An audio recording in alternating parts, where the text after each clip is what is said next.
Assalamualaikum warahmatullahi wabarakatuh.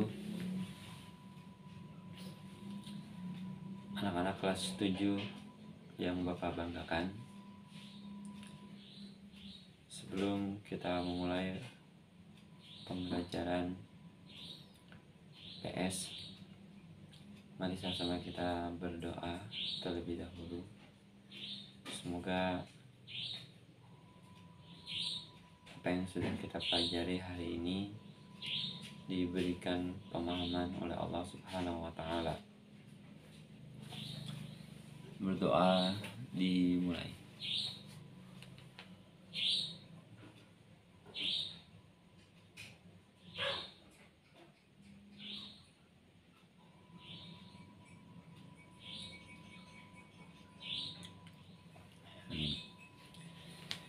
Anak-anakku, semoga kalian selalu dalam keadaan sehat walafiat.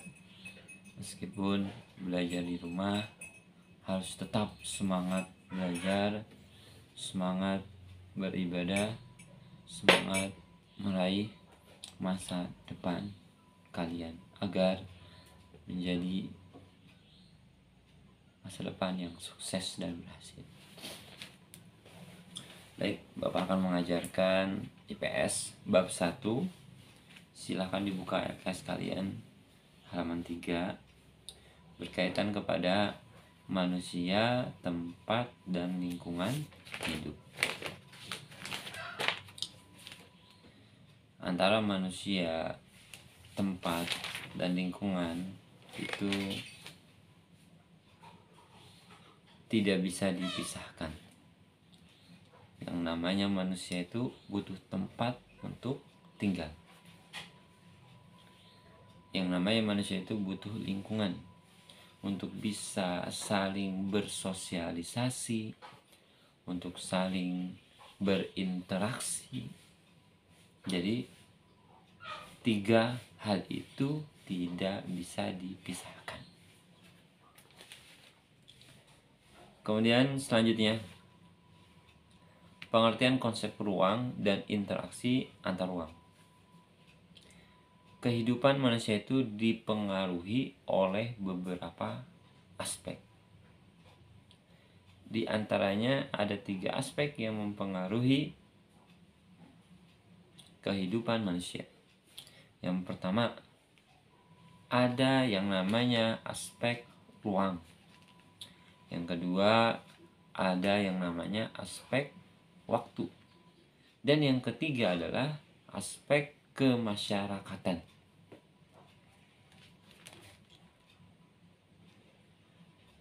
Selanjutnya ada aspek budaya.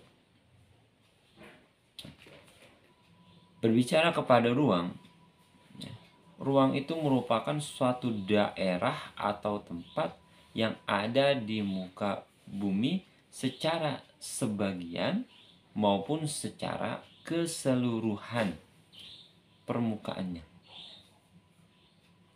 Itu namanya ruang. Jadi ruang itu bisa dikatakan sebagai suatu tempat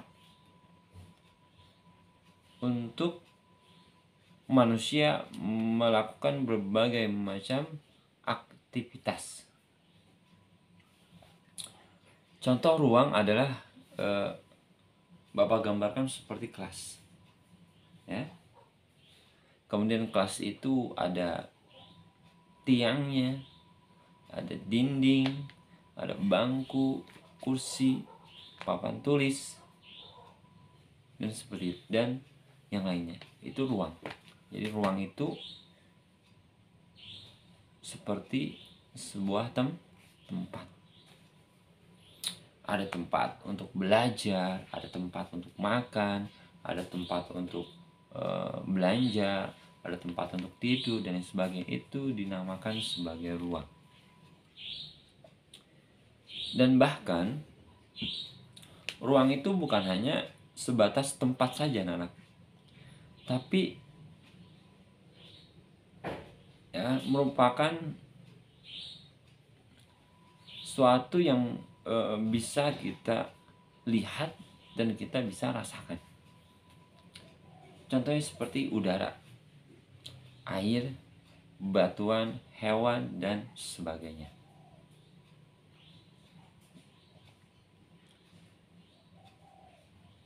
Kemudian, ya, di dalam permukaan tanah juga terdapat lapisan terdiri batuan dan bahan tambang yang bisa menjadi bahan yang berguna dalam kehidupan. Dan itu juga disebut sebagai ruang,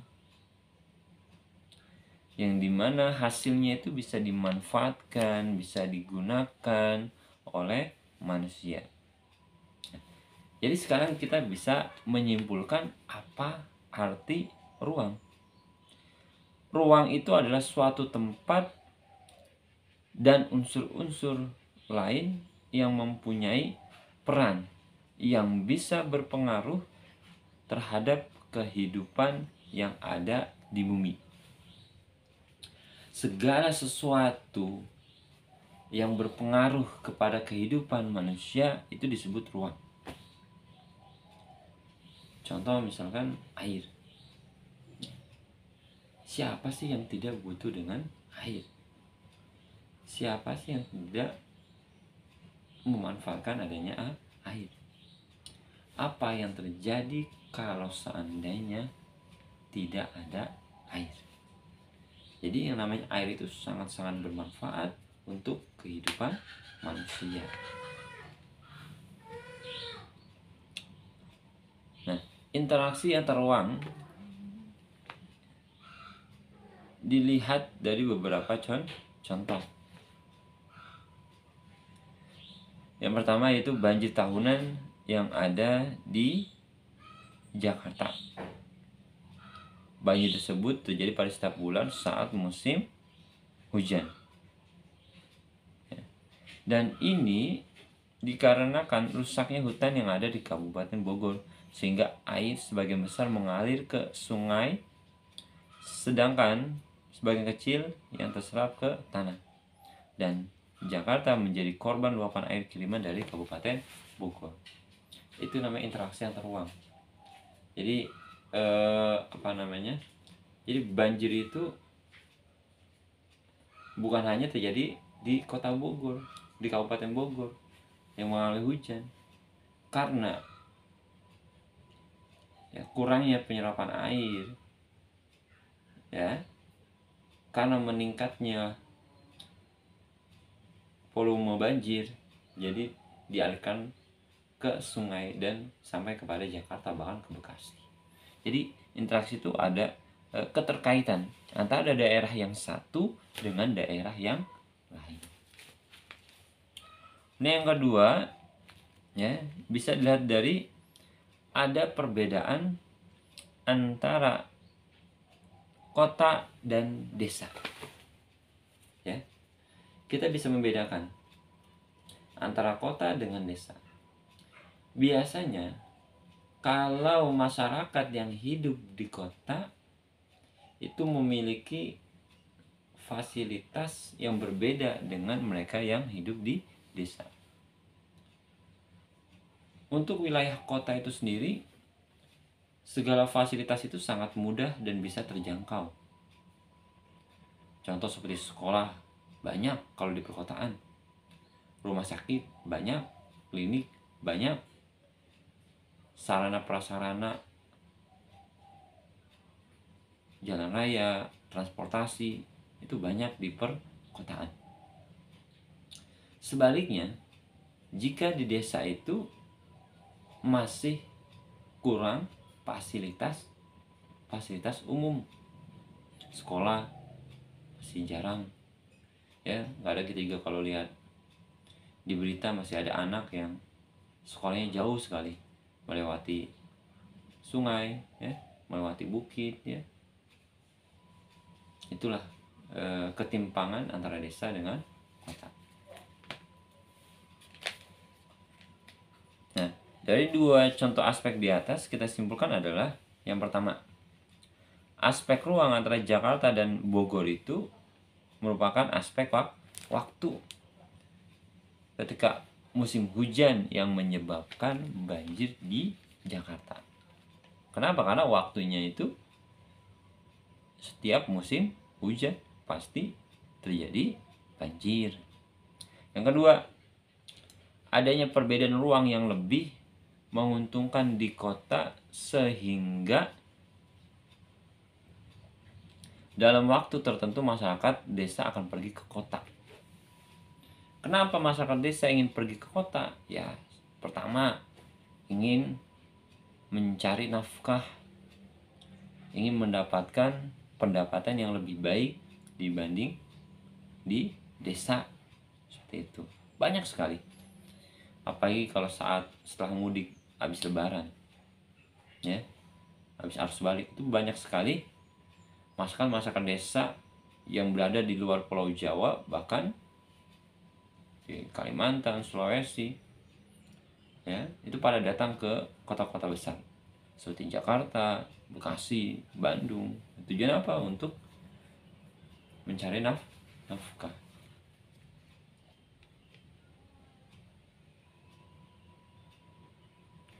Nah, selanjutnya ruang juga bisa dikatakan sebagai suatu wilayah. Contoh wilayah yang terkecil seperti RT. Kemudian lagi ada desa, kemudian lagi ada kecamatan, kemudian ada tingkat kabupaten, tingkat provinsi. Itu juga disebut sebagai ruang. Nah, untuk pengertian interaksi antar ruang, yaitu konsep yang memberikan gambaran mengenai adanya kondisi saling mempengaruhi dan ketergantungan antar komponen di ruang muka bumi, baik antara faktor alam dengan manusia. Begitu juga faktor alam dengan kondisi sosial budaya maupun antar faktor sosial. Itu interaksi antar ruang. Jadi di setiap ruang yang ada di muka bumi ini itu bisa saling ketergantungan, bisa saling membutuhkan, bisa kita manfaatkan, ya, untuk menjaga kelangsungan hidup manusia. Kita butuh alam, alam juga butuh kita. Jangan sampai kita sering memanfaatkan alam, sering memanfaatkan hasil alam, hasil tambang, tapi kita sebagai masyarakat, sebagai manusia tidak bisa melestarikan dan juga menjaga alam. Jadi harus saling membutuhkan. Jangan hanya sekedar kita memakai saja, memanfaatkan saja hasil daripada alam. Itu yang dimaksud dengan interaksi antar ruang.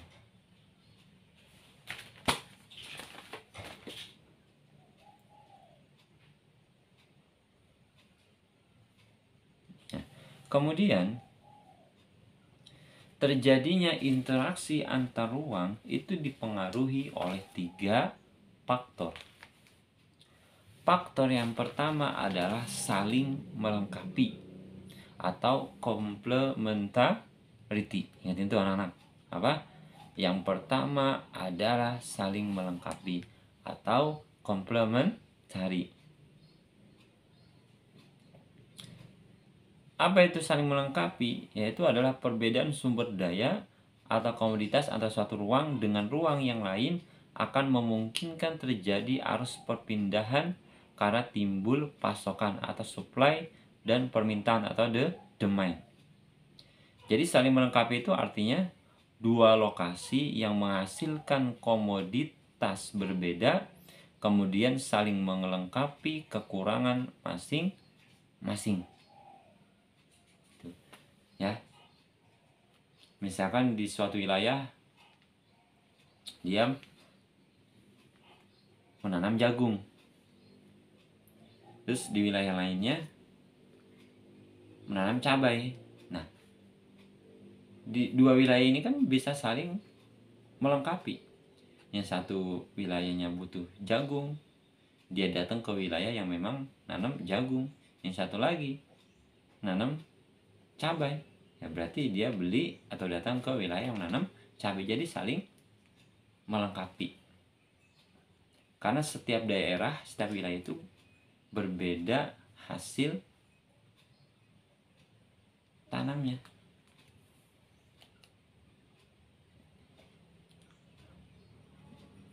Ya, jadi saling saling membutuhkan ya. Saling membutuhkan. Dan setiap daerah itu pasti memiliki ciri khasnya masing-masing, memiliki hasilnya masing-masing, tidak semuanya sama. Nah, yang kedua, kesempatan antara atau intervening opportunity, ya, yang artinya adalah suatu lokasi yang menawarkan jarak akses lebih dekat sebagai tempat asal maupun tujuan. Contoh misalkan, ya, kita mungkin biasanya membeli sayuran misalkan di Cibitung, ya, daerah Cibitung, di sayuran di sana. Tapi di pasar Babelan itu juga jual sayuran dan harganya juga tidak beda jauh. Artinya apa? Ya kita lebih memilih yang dekat, yaitu di pasar Babelan, daripada yang ada di Cibitung. Nah, itu namanya disebut dengan kesempatan antara. Ya, jadi kita milih yang dekat dulu dibanding yang jauh. Kecuali kalau yang dekat yang nggak ada, baru kita belinya di tempat yang jauh. Kemudian yang ketiga adalah keadaan dapat diserahkan atau dipindahkan atau transferability, ya. Kemudian transfer itu apa? Yaitu perpindahan antar ruang yang dapat diukur dengan biaya dan waktu. Artinya kemudahan transfer itu adalah suatu lokasi yang memberikan kemudahan dalam pengiriman barang karena ketersediaan infrastruktur yang baik. Nah, infrastruktur yang baik itu akan memudahkan kita untuk mengirim suatu barang ke daerah yang lain. Makanya pemerintah sekarang ini kan sedang membangun berbagai macam infrastruktur, terutama jalan raya,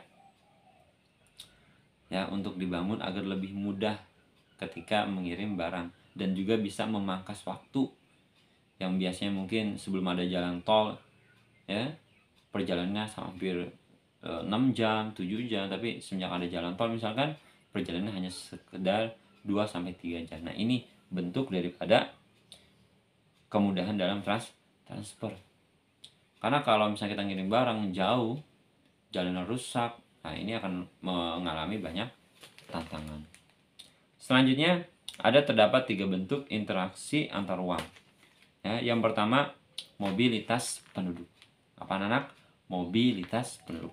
Apa itu mobilitas penduduk? Adalah bentuk interaksi antar ruang dalam pergerakan dan perpindahan manusia dari suatu daerah ke daerah lainnya. Itu namanya mobilitas penduduk. Ya, kamu pindah dari suatu wilayah ke wilayah yang lain. Kamu pergi dari suatu wilayah ke wilayah lain, itu namanya mobilitas penduduk. Contohnya seperti apa aja? Ada urbanisasi, ada imigrasi, transmigrasi, perjalanan ke tempat kerja, perjalanan ke tempat wisata, dan lainnya. Itu namanya mobilitas penduduk. Selanjutnya komunikasi. Komunikasi itu adalah bentuk interaksi antar ruang melalui perpindahan ide, gagasan, informasi, visi, misi, cita-cita, dan sebagainya. Itu namanya komunikasi. Ya, dalam bentuk informasi, ide, gagasan, dan sebagainya. Selanjutnya ada transportasi. Adalah bentuk interaksi antar ruang melalui perpindahan barang dari suatu tempat ke tempat yang lainnya. Itu transportasi. Ya, contoh seperti pengangkutan barang, perdagangan, dan lainnya. Itu namanya transportasi. Yang mengantarkan barang dari suatu wilayah ke wilayah yang lainnya. Baik menggunakan transportasi darat, air, maupun transportasi udara.